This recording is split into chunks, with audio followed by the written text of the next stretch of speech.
As always, special greeting to our video audience. There was almost 2,000 of you this past week, and it's always good to have you with us. But it's better if you come in here, so show up next Sunday. What we're going to talk about tonight or today is reducing the darkness. Just want to get you started by thinking about things that you've stepped on while you were walking in the dark. You know, when my kids were little, they strategically placed Legos wherever they thought I would walk without shoes on. And you know what hurts even more than the Legos are these little Hot Wheels cars. Those things can make you scream. And for whatever reason, we have a coffee table that sat in the same spot for over 25 years, and I always find that when I'm barefoot for some reason or another. It always happens. We used to have a dog, and that dog would, you know, as it got older, was not very good at making it to the door. And I would step in that and have that oozing up between my toes and things like that. You know, it's something to think about when you're about to eat too much. And then there's things that are left on the steps, you know, that no matter even if they're set way off to the side, I find them and step on them. It's an amazing thing. But I was just wondering for you now, what's the worst thing you've ever stepped on in the dark? You know, I was thinking about that myself.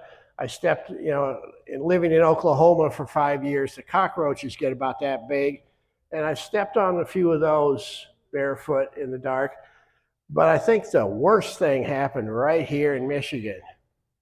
I was in my basement one night, and we have 2 bedrooms down there, and they're storage rooms now. And I turned the lights out, and I know where the steps are. And I was walking to the steps, and I stepped in something that was warm and squishy. I thought, now what in the world is this? So I turned the light on. It was a mouse. And the mouse did not survive my 250 pounds. But, that's probably the worst thing. Now, the thing is, I could have turned the light on. Then I wouldn't have done that. Then I wouldn't step on things like mice or cockroaches or anything like that. But I didn't turn the light on. And I think that's a metaphor for our souls a lot of the time. We live in spiritual darkness that comes to us. Now, life is normally dark. That's just the way it is. Happiness is quite elusive. And I don't think we're supposed to be happy all the time. I think that's a myth created by Madison Avenue and all the advertisers on television. You ever notice how every time there's a new drug out, the people that are taking that drug are just ecstatically happy? They just can't get buy this drug that's not yet covered by insurance, and then you'll be happy and healthy and all that good stuff. But that's not reality. Happiness is quite often an illusion. Happiness is not our default position. But sometimes we have extra unhappiness. A dark night of the soul is what I call it.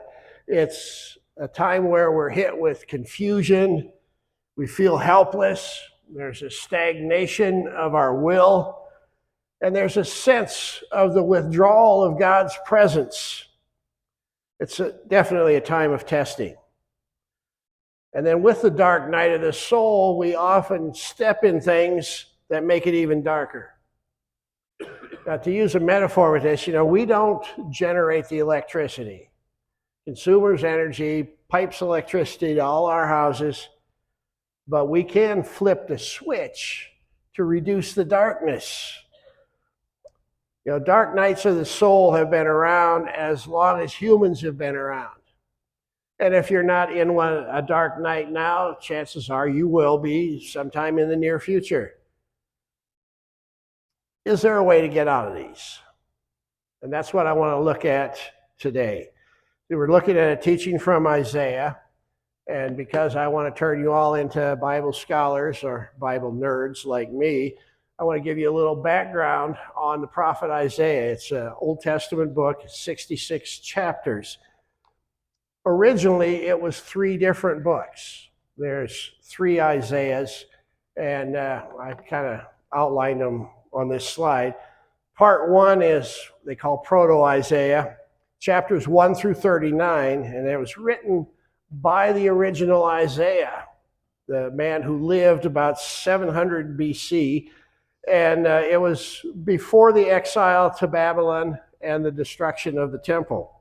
Now, what's going on there is, Isaiah couldn't have lived long enough to see the conquest of Nebuchadnezzar. But then, while the Israelis were slaves in Babylon, another fellow wrote chapters 40 to 55. It's an anonymous author who tacked it on to the Isaiah series. It was added later. And then third, Trito Isaiah, was written by another anonymous author after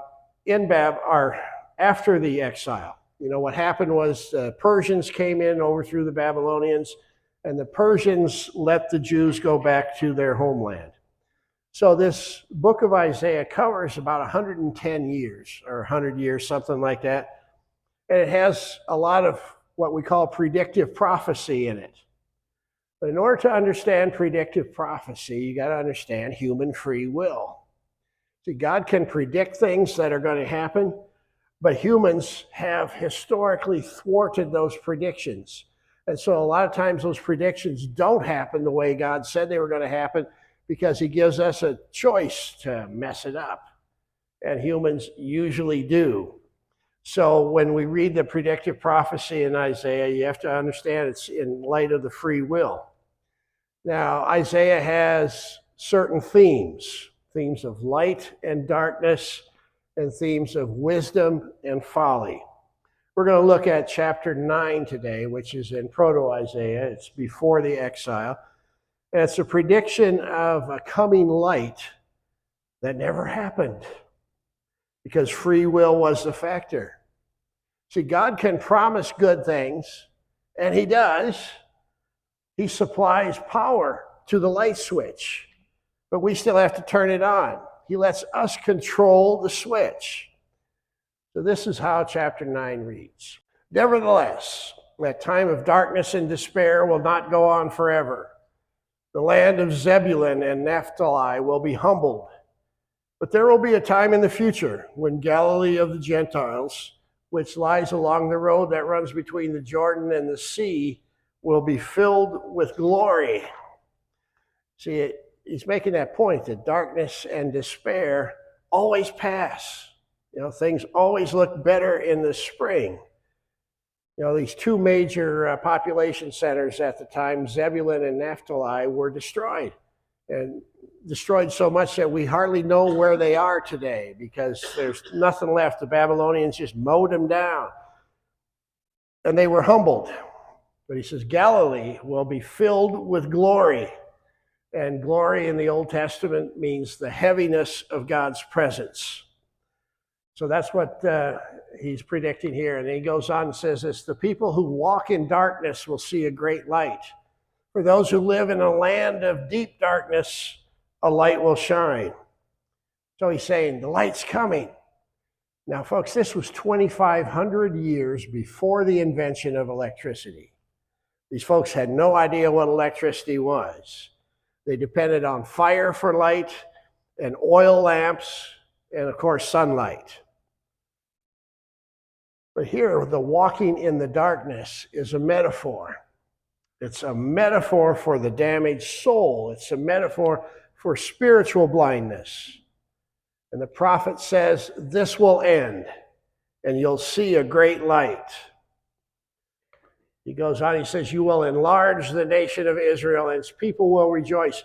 They will rejoice before you as people rejoice at the harvest, and like warriors dividing the plunder. So he's predicting the liberation of Israel from Babylon. And when that happened, it was a major time of rejoicing. It says, for you will break the yoke of their slavery and lift the heavy burden from their shoulders.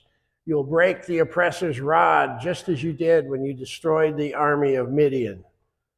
He's saying their slavery is going to end. He's going to break the oppressor's rod. People who were enslaved in those days, they had kind of a walking stick that the slave masters would beat them with if they weren't doing the thing the way they were supposed to. That rod is going to be broken, he said. Now, he says, just like you did when you destroyed the army of Midian. And that bears a little rabbit trail to figure out what he was talking about there. But that was at a time with this old boy of Gideon. This is a Sunday school picture of it, but it's effective anyway. Gideon was leading Israel, and the Midianite army was trying to come in and take over, just like the Romans did during the time of Jesus. Now, Gideon was leading 32,000 soldiers, and God told him to send all but 300 of them home. And the way he did that, he took his soldiers to the river, and the ones that stuck their head in the water and sucked the water out were the ones that had to go home. And those that picked the water up by their hands and drank that way, they could stay. Or vice versa. I don't remember which is which. But anyway, he sent all but 300 soldiers home. And then at night, he lit torches and put those torches, he hid them in burning torches in clay pots. And then they surrounded the Midianite camp. And at the stroke of midnight, they broke the clay pots, held the lights up, and blew on ram's horns, which would have made a horrendous sound. We get tired of listening to leaf blowers. This was even worse. And what happened is the Midianite soldiers panicked. They had no idea what was out there. So they turned on each other. They started killing each other. And, they were totally confused. And then the ones that didn't get killed fled. Israel won without having to lift a sword. And so that's what he's talking about here. He goes on and says, the boots of the warrior and the uniforms bloodstained by war will all be burned. They will be fuel for the fire. And that story of Gideon, by the way, is from Judges chapter 7. But here we see, too, that, there's no need for uniforms anymore because there's not going to be any need for soldiers. Peace is going to be imminent. That has never happened in the Middle East. Then it goes on, and here's a passage that you're all going to be familiar with, that you hear at least every year in December. For a child is born to us, a son is given to us. The government will rest on his shoulders, and he'll be called Wonderful Counselor, Mighty God, Everlasting Father, Prince of Peace. Now, was Isaiah predicting Jesus here? I don't think so. I don't think he had a clue that that was coming. A lot of people say Jesus fulfilled this prophecy. And that is true, depending on what you mean by fulfilled. Fulfilled prophecy just means that there's another layer of meaning added to the existing prophecy. And in that sense, yes, Jesus did fulfill this because he did add another layer of meaning to this prophecy. But this didn't happen exactly as Isaiah had predicted. He says this too. He says, his government and its peace will never end. He will rule with fairness and justice from the throne of his ancestor David for all eternity. Well, there's nobody on that throne today in Jerusalem, so we're a little concerned about that. But the Jewish people were looking for a political king, and they were disappointed. See, predictive prophecy always changes based on human response, based on human behavior, based on how we react to it. God will let us sin if we want to. And he can promise never-ending peace, and he can intend to send a fair king, but if people don't want this, he won't do it. And then, as is now, the people were more interested in prosperity than they were in God. And he concludes this narrative by saying this: the passionate commitment of the Lord of heaven's armies will make this happen. So the Lord predicts this, He's passionately committed to it. Why didn't it happen? It didn't happen simply because people prefer darkness to light. That's a theme that's often talked about in the Gospel of John. Jesus uses the light metaphor often too, as this passage shows. And this is from John 8. It's right after the portion of Scripture where the people were going to stone the woman caught in adultery. And right immediately after it, this picks it up. It says, Jesus spoke to the people once more and said, I am the light of the world. If you follow me, you won't have to walk in darkness, because you will have the light that leads to life. So here's the simple thing. You want to end your darkness? You want to end the dark night of the soul? Then follow Jesus. Then you will have the light. See, dark times just happen to all of us, where motivation dies, procrastination seems to rule, not getting anything done, and you don't feel like doing anything. And the cloud of pessimism descends and gets very thick, and I've been there many times. I think it's God's way of getting our attention. I think the dark night of the soul is God's call to us. So when I'm there, I don't always respond positively. But when I do respond well, I pray and ask him what he wants me to do. And instantly I know, pops right into my head. And if I get busy doing it, whatever it is, the darkness fades. When you report for duty, the lights come back on. That's Jesus' formula for reducing the darkness. And his formula absolutely works. You follow him and the darkness fades. And if you use the metaphor of light and darkness, we don't have to create the electricity. Consumers Power pipes it into our homes. But we do control the switch. We have to flip the switch to receive the light. And the difference between being in the dark and being in the light is flipping the switch. Then we receive God's light. I've had some experiences with actual physical darkness. Wind Cave National Park, it's in the Black Hills of South Dakota. It's a place worth visiting. I've been there several times as a kid, and then just a few years ago we went back there. And it's really an interesting place. It's called Wind Cave because it's long and narrow. And whenever the atmospheric pressure changes, when the barometer goes up or down, wind comes out of that cave.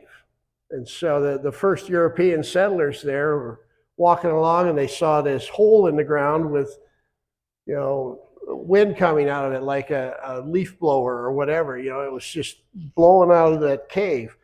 Hence the name Wind Cave.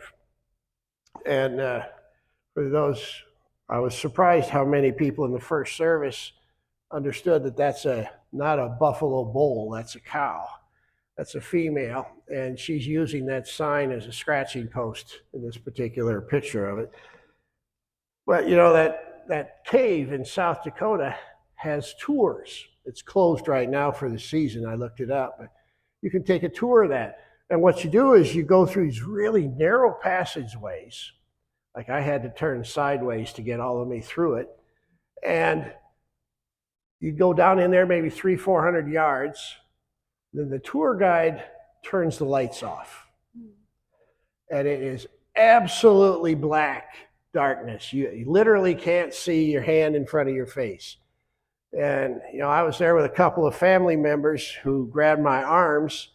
And the next day I could see imprints yet from how tightly I was squeezed. But it's a privilege to be squeezed in the dark, But it was the darkest I've ever seen. People got scared.